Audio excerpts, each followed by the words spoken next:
तो जय हिंद दोस्तों, आपके अपने चैनल यस किया मिस्टर में फिर स्वागत है। बहुत ही इंपॉर्टेंट वीडियो आपके लिए होने वाली है। अब देखेंगे इस वीडियो में हम पढ़ने क्या वाले हैं, अच्छी तरीके से आपको हम समझाएंगे और बताने का भी प्रयास करेंगे मेरे प्यारे बच्चों कि आखिरकार इसमें हम पढ़ने क्या वाले हैं। ठीक है, तो देखिए आपके सामने दिख रहा होगा कक्षा 12 विषय भौतिक विज्ञान बायोसेवर का जो पूरा नियम है, नियम क्या है उस नियम के बारे में चर्चा करेंगे और आपको अच्छी तरीके से हम बताने वाले हैं। ठीक है, तो यहाँ पे 95% आशा है कि 2023 बोर्ड में ये आने वाला है, क्योंकि लगभग हर एक साल आपका किसी न किसी मॉडल पेपर में पूछता जरूर है। ठीक है, तो ये चीज़ है आपके लिए जानना कि इसको बहुत ही अच्छी तरीके से आपको पढ़ना है और इसको अच्छी तरीके से तैयार कर लेना है। ठीक है, तो अब इसको अच्छी तरीके से समझने के लिए सबसे पहले हम आपको एक इसकी भूमिका बताएंगे। भूमिका से आप लोग हमारे साथ लिखते चलेंगे ताकि आपको समझ में आता रहे। ठीक है, देखिए पढ़ने क्या वाले हैं, अच्छी तरीके से आपको समझाते हैं हम। बायोसेवर का नियम अथवा धारावाही चालक के कारण उत्पन्न चुंबकीय क्षेत्र। कहने का मतलब धारावाही चालक के कारण जो उत्पन्न चुंबकीय क्षेत्र हो रहा है इसी को बायोसेवर के नियम ने दिया था। बायोसेवर ने इसका नियम दिया था कि धारावाही चालक में कारण उत्पन्न चुंबकीय क्षेत्र होता है, कैसे होता है इसके बारे में पूरी चर्चा उन्होंने की थी। ठीक है, तो चलिए इसको देखते हैं। बायोसेवर लॉ और magnetic field due to a current carrying conductor. ठीक है, चलिए आगे इसको समझाते हैं और आपको अच्छी तरीके से हम बताने का भी प्रयास करते हैं। जो भी चीज़ें होंगी आपको अच्छी तरीके से समझते चलना है। ठीक है, तो अब चलिए इसमें देखिए क्या होता है कि सर्वप्रथम इसको बायोसेवर ने दिया था, लेकिन सर्वप्रथम बात की जाए तो सर्वप्रथम ओस्टेड नामक वैज्ञानिक थे। कौन थे? अगर हम बात करें सर्वप्रथम तो ओस्टेड नामक यानी कि ओस्टेड नामक वैज्ञानिक थे, जिन्होंने क्या किया था कि अगर उन्होंने कहा था किसी धारावाही चालक, मान लीजिए कोई हमारा चालक है, ठीक है, यहाँ पर उन्होंने क्या कहा था उनके बारे में हम आपको अच्छी तरीके से बता दे रहे हैं। तो ओस्टेड ने क्या कहा था, सर्वप्रथम उन्हीं ने इसका प्रतिपादन किया था। अगर हम मानते तो भूमिका उन्हीं से बनती है। सर्वप्रथम उन्हीं ने देखा था कि अगर हम किसी चालक में अगर हम करंट प्रवाहित करते हैं, धारा प्रवाहित करते हैं, तो इसके चारों ओर क्या हो रहा था, एक मैग्नेटिक फील्ड उत्पन्न हो जा रहा था। सबसे पहले उन्होंने देखा था। उसके बाद इसके आधार पर ही बायोसेवर ने अपने प्रयोग किए, प्रयोगों पर एक फार्मूला निकाला जिसे क्या कहते हैं, धारावाही के उत्पन्न चुंबकीय क्षेत्र का जो फार्मूला है, तीव्रता का जो फार्मूला है, उन्होंने बायोसेवर ने निकाला। तो सर्वप्रथम किसने दिया था? ओस्टेड नामक वैज्ञानिक ने दिया था। इसको भी आप लोग याद कर लीजिए। चलिए, तो ये चीज़ हो गया। ठीक है, अब देखिए इसमें जो चीज़ें थी, क्या क्या चीज़ें थी, चलिए उसके बारे में थोड़ा चर्चा कर लेते हैं और आपको हमारे साथ जुड़े रहना है। ठीक है, अगर जुड़े रहेंगे तभी आपको समझ में आएगा, अन्यथा समझ में नहीं आएगा। ठीक है, चलिए चलिए इसको थोड़ा समझते हैं और आपको अच्छी तरीके से हम बताते हैं। देखिए इसमें बायोसेवर ने क्या कहा था कि उन्होंने कहा कि मान लेते हैं कोई हमारी ए बी लंबाई की, ठीक है, हम मान लेते हैं कोई हमारी क्या है, ए बी लंबाई कोई हम इसमें मान लेते हैं। ठीक है, तो इस तरीके से उन्होंने माना कि हमारी कोई ए बी लंबाई की जो तार है, ठीक है, उन्होंने किसी इस तरीके से मान लिया। ठीक है, अब ध्यान समझेंगे तभी आपको समझ में आएगा, अन्यथा समझ में नहीं आएगा। ठीक है, मान लेते हैं उन्होंने यहाँ पर एक, उन्होंने क्या लिया, एक चालक लिया जिसको क्या नाम दिया है, इसको नाम दे दिया ए बी। ठीक है, तो ये चीज़ आपके लिए समझ में आ गई। अब उन्होंने क्या कहा कि जिसमें आई धारा प्रवाहित हो रही है, उन्होंने मान लिया कि इसमें धारा क्या प्रवाहित हो रही है, आई। ध्यान दे लिया आप लोग, इतनी चीज़ें आपको समझ में आया कि बायोसेवर ने क्या कहा कि उन्होंने एक तार लिया, उस तार में नाम ए बी दिया, उस तार का, उसमें उन्होंने आई एम्पियर की धारा प्रवाहित किया। ठीक है, उसके बाद उन्होंने क्या किया कि एक छोटे से खंड में, मान लेते हैं हमको यहाँ से यहाँ तक का निकालना है। ठीक है, एक छोटे खंड लिया, उन्हें उस तार का एक छोटा खंड लिया। ठीक है, और उन्होंने क्या कहा, उसकी लंबाई को मान लिया, कितना, इसकी लंबाई को उन्होंने मान लिया डेल्टा एल। ठीक, इस तार का उन्होंने एक खंड लिया, उसकी लंबाई को मान लिया क्या, डेल्टा एल मान लिया। ठीक है, अब यहाँ पर क्या कहा कि उन्होंने क्या माना कि कोई बिंदु यहाँ पर उन्होंने पी ले लिया। ठीक है, कोई बिंदु यहाँ पर पी ले लिया और यहाँ से बिंदु से यहाँ से उन्होंने क्या कहा, एक एंगल बनाते हुए यहाँ तक आर त्रिज्या की एक रेखा खींच दिया। उसके बाद ये मान लीजिए ये बिंदु हमारा ओ है। ठीक है, यहाँ से थीटा एंगल बनाते हुए हमने आर त्रिज्या की ओ से पी तक की दूरी को खींच दिया। ठीक, इतना हमने मान लिया। ये हमारा क्या है, इसको नाम दे दीजिए धारावाही चालक। क्या? धारावाही चालक। ठीक है, उन्होंने इतनी चीज़ आपको बता दिया, तो इतना तो आपको समझ में आ गया होगा। ठीक है, अब देखिए, अब उन्होंने कहा कि धारावाही जो तार है इसके छोटे खंड जो डेल्टा एल है, इस पर किसी बिंदु पर जो चुंबकीय क्षेत्र की तीव्रता है वो, यानी कि अगर क्या कहा है कि बायोसेवर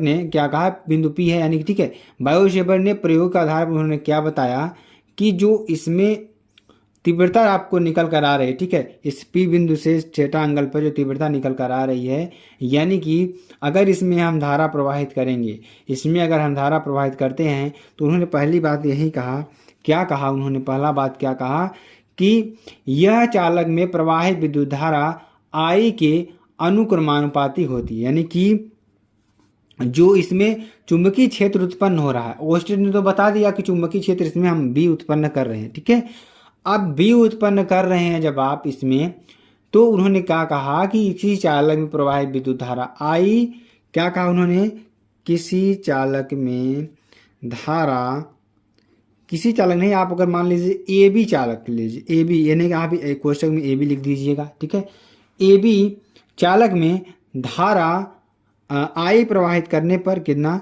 धारा आई प्रवाहित करते हैं, धारा आई प्रवाहित होती है, तो प्रवाहित होती है तो उसमें जो चुंबकीय क्षेत्र हो रहा है, जो चुंबकीय क्षेत्र उत्पन्न हो रहा है, उसमें उत्पन्न चुंबकीय क्षेत्र क्या है, उत्पन्न चुंबकीय क्षेत्र, क्या, चुंबकीय क्षेत्र धारा आई के अनुक्रमानुपाती होता है। किसके? धारा आई के अनुक्रमानुपाती होता है। कितना? अनुक्रमानुपाती होता है। ठीक है, इतना आपको समझ में आ गया होगा। यानी कि अर्थात हम कह सकते हैं B is directly proportional to I. इसको समीकरण नंबर 1 मान लेंगे। ठीक है, इसको समीकरण नंबर 1 मान लेंगे। अब देखिए उन्होंने क्या कहा कि जो खंड की लंबाई है, यानी कि उत्पन्न चुंबकीय क्षेत्र दूसरे पॉइंट में उन्होंने क्या कहा कि जो डेल्टा एल से जो चुंबकीय क्षेत्र उत्पन्न हो रहा है, उत्पन्न चुंबकीय क्षेत्र यहाँ पे लिख देंगे, उत्पन्न चुंबकीय क्षेत्र भी डेल्टा एल लंबाई के, ठीक है, डेल्टा एल लंबाई के अनुक्रमानुपाती होता है, ठीक है, इसको आपको याद लिख लेना है। यानी कि B is directly proportional to delta L, समीकरण नंबर 2। ठीक है, अब देखिए सबसे महत्वपूर्ण बात उन्होंने क्या कहा तीसरे में, जो यहां से यहां तक की दूरी हमने लिया था, इसके वर्ग का व्युत्क्रमानुपाती होता है। यानी कि B इज, अगर तीसरे पॉइंट हम लिखें तो उत्पन्न चुंबकीय क्षेत्र B is inversely proportional to 1/r², समीकरण नंबर 3। यानी जो उत्पन्न चुंबकीय क्षेत्र है, उत्पन्न चुंबकीय क्षेत्र B दूरी के वर्ग के व्युत्क्रमानुपाती होता है। क्या? व्युत्क्रमानुपाती होता है। ठीक है, तो यहाँ पे आपको लिख दिया, तो 3 समीकरण आपका बन गया। अब चौथे समीकरण में क्या कह रहे हैं कि B is directly proportional to sine theta. क्या? साइन थीटा, समीकरण नंबर 4। ठीक है, इतना आपको कर देना है, B is directly proportional to sine theta. ठीक, इतना आपका बन गया, जो आपके लिए बहुत ही इंपॉर्टेंट है। तो ये चीज आपके लिए 4 समीकरण बने। ठीक है, यानी B is directly proportional to I, B is directly proportional to delta L, V is inversely proportional to 1/r², या B is directly proportional to sine theta. ठीक, अब हम चारों समीकरणों को मिलाने पर, ठीक है, यदि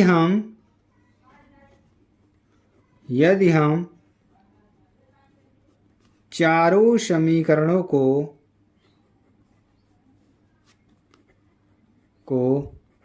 मिला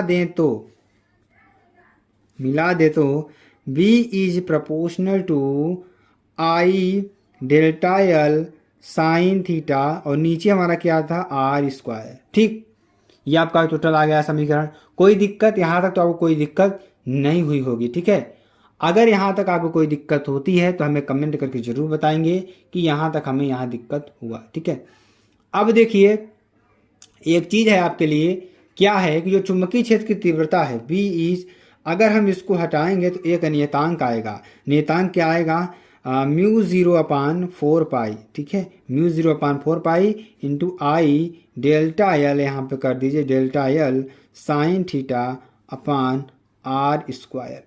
ठीक, ये समीकरण बन जाएगा। इसी को हम क्या कहते हैं, इसके मात्रक भी आप लोग लीजिए न्यूटन प्रति एम्पियर मीटर। ठीक है, इसको आपको लिख लेना अच्छी तरीके से और बहुत ही इंपॉर्टेंट फार्मूला है आपके लिए। ठीक है, तो इस तरीके से आपको यहाँ पे प्रूफ हो गया। अब इसमें एक बात और है, इस नियतांक का मान भी होता है, यानी कि म्यू 0/4 पाई का मान कितना होता है? 10⁻⁷ न्यूटन प्रति एम्पियर स्क्वायर। ठीक है, क्या होता है? 10⁻⁷ न्यूटन प्रति एम्पियर स्क्वायर। और जो चुंबकशीलता है, यहाँ पर एक चुंबकशीलता भी आपका आएगा जो होता है म्यू 0। अगर म्यू 0 की सिर्फ बात करें, म्यू 0 की सिर्फ बात करें तो इसका मान कितना होता है? इसका मान होता है 4 पाई इंटू 10⁻⁷ न्यूटन प्रति एम्पियर स्क्वायर। ठीक, ये आपका हो जाएगा। और यहाँ तक तो आपको अच्छी तरीके से समझ में आ गया। यही जो समीकरण आया, यही हम क्या कहते हैं? बायो-सेवर्ट का नियम है। क्या है? बायो-सेवर्ट का नियम है। बायो-सेवर्ट का नियम है। ठीक है, तो आई होप आपको मेरे प्यारे फ्रेंड्स वीडियो बहुत ज़्यादा अच्छी पसंद आई होगी। और यहाँ पर बायो-सेवर्ट का पूरा नियम है। अगली वीडियो में इसके न्यूमेरिकल्स भी आपको करा देंगे, तो आपको अच्छी तरीके से समझ में आ जाएगा। अगर आपको वीडियो पसंद आती है, आप चैनल को लाइक शेयर कमेंट सब्सक्राइब कर सकते हैं। फिर मिलते हैं नेक्स्ट वीडियो में नए टॉपिक के साथ। तब तक के लिए जय हिंद।